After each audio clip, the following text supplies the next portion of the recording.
It shows us with certain level of clarity that these lost civilizations have been around for much longer than anyone could ever have imagined. It would not be absurd to then suggest that we may be staring at the very first concentrated human settlements inhabited by the early Homo sapiens on planet Earth.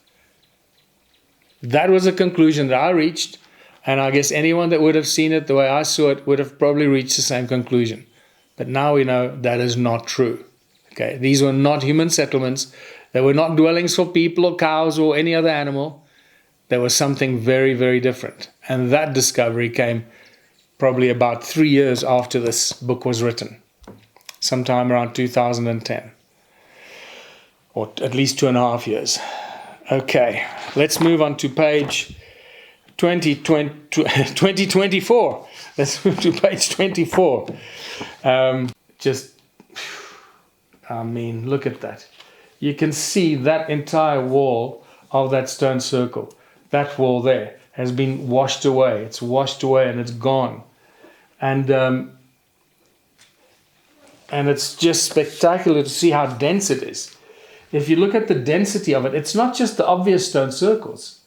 It's the channel that runs between them. It's all the little things, all the little compartments and smaller circles. Look at that, all those tiny little circles there.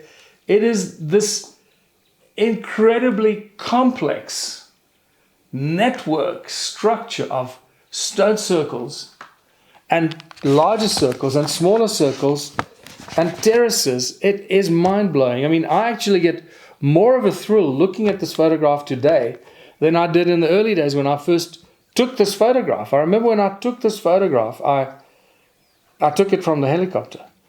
I couldn't believe it. I didn't know what the hell was going on. I had no context. Now suddenly you realize the complexity of this entire construction. There's no blueprint. There's no reason or logic behind why this was there and why this little circle is this size and the one next to it is bigger and is that specific shape. So it's impossible to recreate what was created here. Keep in mind that we're talking about 10 million of these stone circles and all the stuff in between and the terraces around them. This is an unimaginable feat, an accomplishment by whoever was the original architects of this. And by now, obviously, I believe that we're dealing with the Anunnaki, that they were potentially the first creators of this. But I might be wrong. Could have been somebody before them or after them. So, well, not after them, but who knows? Really, we're just speculating.